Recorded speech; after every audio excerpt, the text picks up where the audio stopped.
मी आता स्वामी महाराजांना वंदन करून सर्व भाविकांना माझा नमस्कार।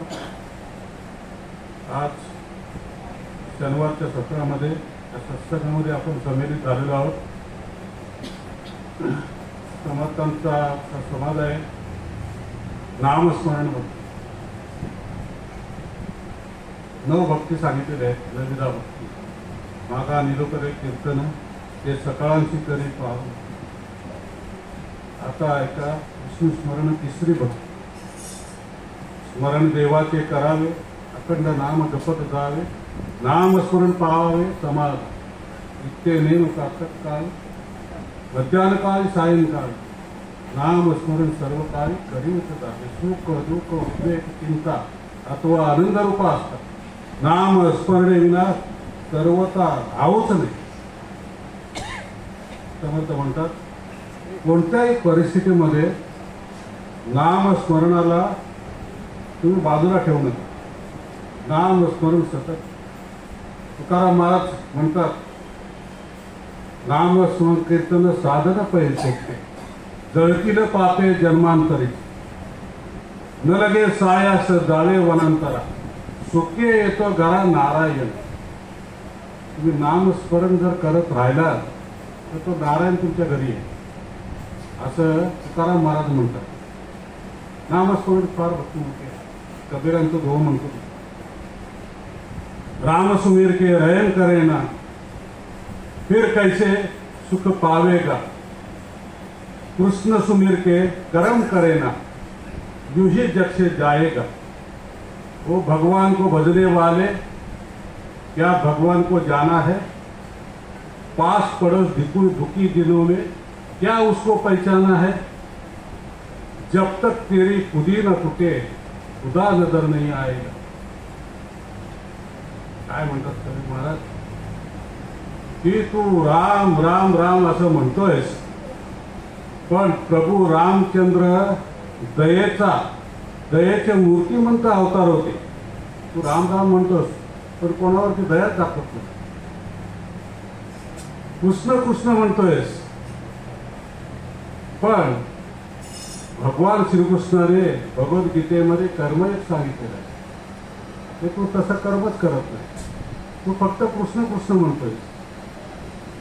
वो भगवान को भजने वाले तुम्ही भजन पूजन सगळं करता ठीक आहे पण तुमच्या आजूबाजूला बघता काय पास पड़ोस दुखी दिनों में क्या उसको पहचाना है। तुम्ही आजूबाजूला बघता है कोण दुखी आहे कोण पीडित आहे त्याला तुम्ही कधी मदत करता का नाही।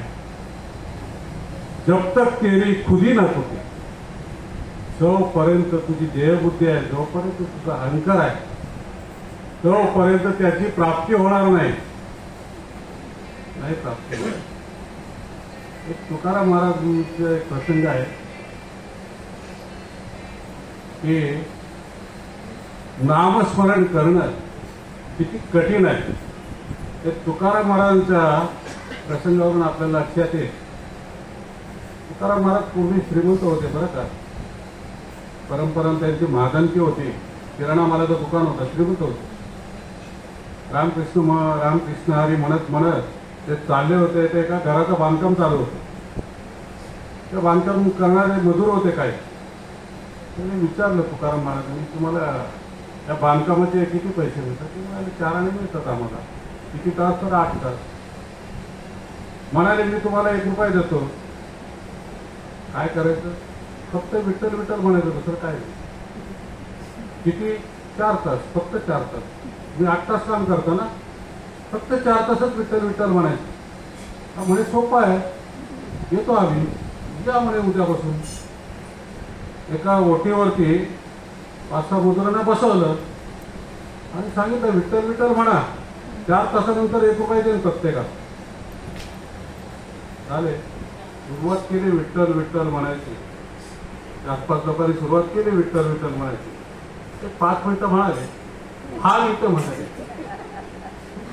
पण 15व्या मिनिटाला एक एक चुळबुळ करायला लागले। गेले उठले एक गेला दुसरा गेला तिसरा गेला चौथा गेला आणि पाचवा गेला. तुकाराम महाराज येऊन बसतायत तर कुठे आहे? कोणच नाही. एवढं सोपं नाहीये. तुम्ही नामस्मरण म्हणताय ना, तुम्ही करून बघा हवं तर. नाही सोपं. स्वामी महाराज नेहमी म्हणायचे, माहिती आहे का तुम्हाला? अका मारी ज्याच्या नावे त्याचे गावची नाही ठावे. काय गातो हे कळेना, राग आळवितो नाना. आच्या धरून या मनी काय देर म्हणून. किती बरं पोटासाठी तुका म्हणले पडली फुटी. काय म्हणतो तुकाराम महाराज? अरे ज्याच्या नावाने तू हाका मारतोयस ना, तू राम राम जपतोयस ना, पहिला त्याला ओळख कोण आहे? तू अका मारी ज्याच्या नावे त्याचे गावाची नाही ठावे. तू पहिला त्याला ओळख आणि नंतर त्याचं भजन कर. आता काय काय लोक रागदारी भजन म्हणतात, पण काय भक्तिभाव त्याच्यामध्ये नसतो बरं का. मोठ्या मोठ्याने आळवतात, रागदारी म्हणतात, पण त्याच्यामध्ये भक्तिभाव नव्हतो. असतो का? नाही.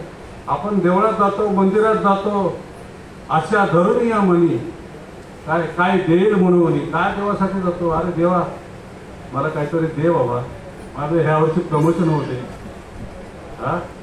मुलाचं प्रमोशन होते. अशा एक ना अनेक आपण मागत असतो. अशा धरून या म्हणे काय देईल म्हणून. ह्याच्यासाठी तर मंदिरात जातो नाही का. आपलं जे पोट दिलेलं आहे ना, त्याच्यासाठीच सगळं चालेल. पण किती पोटाला किती लागतं ते लक्षातच येत नाही का. ते लक्षातच येत नाही. म्हणून जे नामस्मरण समर्थांनी सांगितलं, आधी त्याशी ओळखावे, मग तयाचे भजन करावे, अखंडी ध्यानच धरावे पुरुषोत्तमा. असं नामस्मरण करू आपण इथे. ते आपण गुरु सानिध्यात येऊन आपल्या स्वामी महाराजांनी जे काय सांगितलेलं आहे, मी आत्मा आहे हृदय हा विश्वास दयाच्या ठाई नाही, ते मृगजळाच्या डोळी नावे सकट बुडबुडून गेले. महाराज एक आणखी म्हणायचे, पै आपली ना भेदी येऊ, पै आपले भेदे येऊ नये, माझे जाणीचे एकपणे तयाचे नाव शरणमध्ये येणे का. ज्ञान तो वेगळाच नाही, तूच आहेस. असं महाराज नेहमी म्हणायचे. ते आपण आठवणीत ठेवूया. आणि तुम्हाला सर्वांना सुख शांती समाधान ऐश्वर आरोग्य लाभो ही सद्गुरू चरणी प्रार्थना. राजाधिराज सद्गुरुनाथ चित्तरामेश्वराय नमः. राजाधिराज सद्गुरुनाथ श्री भाऊ राजाय नमः. राजाधिराज सद्गुरुनाथ श्री कार्तिकेश्वराय.